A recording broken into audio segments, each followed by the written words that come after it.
सर्वांना क्षमाचा मनापासून राम राम।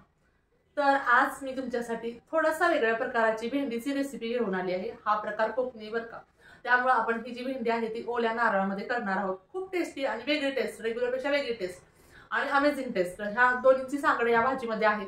तर म्हणलं चला हा भाजीचा प्रकार तुमच्यासोबत शेअर करावा। तर ही भाजी मी कुठे खाल्ली होती, मी जेव्हा हरण्या बंदरला गेले होते त्यावेळेला मी संध्याकाळच्या वेळेत राईस प्लेट घेतली होती आणि राईस प्लेट सोबत मला हा भेंडीचा प्रकार त्या प्लेटमध्ये सुकी भाजी म्हणून होता आणि मला प्रचंड आवडला। आणि तिथल्या दादांना मी विचारलं आणि विशेष म्हणजे त्या दादांनी मला सांगितली ती रेसिपी। तर मी घरी सुद्धा ट्राय करून बघितली, खूप छान झाली। तर म्हणजे चला तुमच्यासोबत ही हा वेगळा भेंडीचा प्रकार आपण शेअर करूया। तर वेळ न दवडता आपण भेंडी करायला जाऊ। इथं मी अर्धा किलो भेंडी जी आहे ती स्वच्छ धुवून घेतले। ओलं खोबरं सुद्धा इथं मी घेतलेलं आहे। तर ह्यातली मी अर्धा किलो भेंडी नाही करणार, ह्यातली निम्मी म्हणजे पावशेर भेंडी करणार आहे।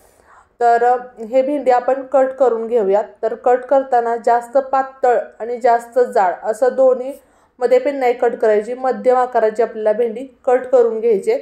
बऱ्याच वेळेला एकतर जास्त पातळ होते किंवा जास्त जाड होते, तर आपण मध्यम आकाराची भेंडी कट करून घेऊया।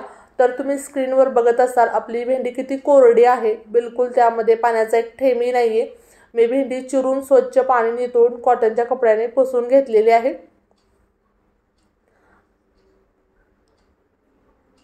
सर्व भेंडी मी याच पद्धतीने चिरून घेते। त्यानंतर मी तो खोबरं किसून घेतलेला आहे। मिक्सरच्या भांड्यामध्ये आल्याचा एक तुकडा आणि 4 ते 5 हिरव्या मिरच्या घेतलेत, ते बारीक करून घेते। आता इथं मी लसणाच्या 5 ते 6 पाकळ्या घेतलेत, पण मी लसूण सोललेला नाहीये, म्हणजे वरचं फक्त एक कवर मी काढून घेतले आणि एक जे कवर आहे ते तसंच ठेवलंय आणि ठेचून घेतला मी लसूण। त्यानंतर कढई गरम करायला ठेवायची।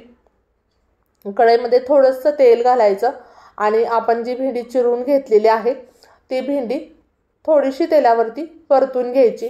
भेंडी अशा पद्धतीने परतून घेतल्यामुळे आपली भेंडी फार छान होते, टेस्टी होते, सोबतच आपली भेंडी चिकट होत नाही।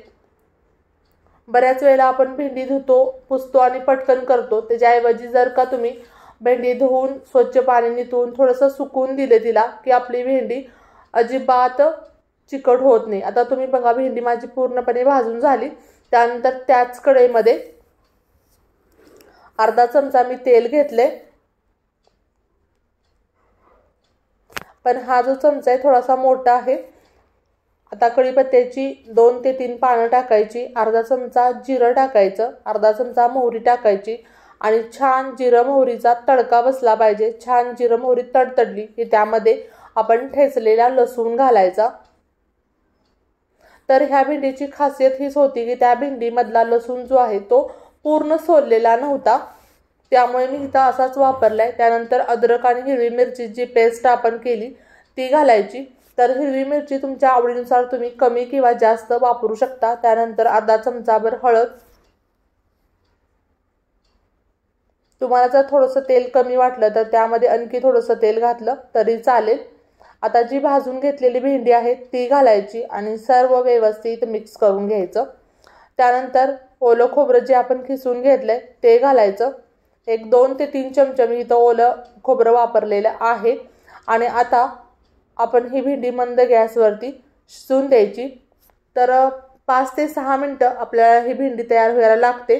आता मला थोडंसं तेल कमी वाटलं त्यामुळे मी हे थोडंसं तेल आणखी यामध्ये घालते।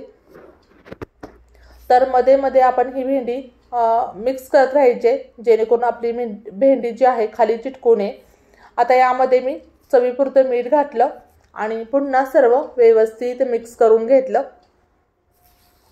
आणखी 1 मिनिटभर आपण ही भेंडी शिजवून द्यायची। भेंडीवरती मी झाकण ठेवलेलं नाही।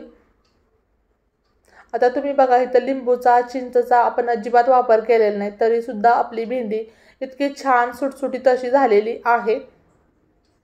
आता वरून थोडीशी कोथिंबीर आणि आपली ही भेंडी खाण्यासाठी तयार झालेली आहे।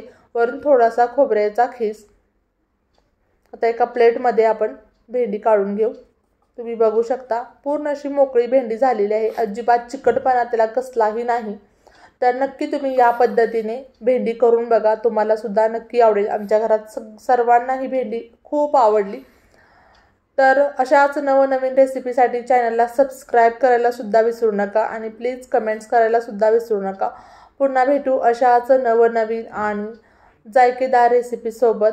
तोपर्यंत बाय बाय.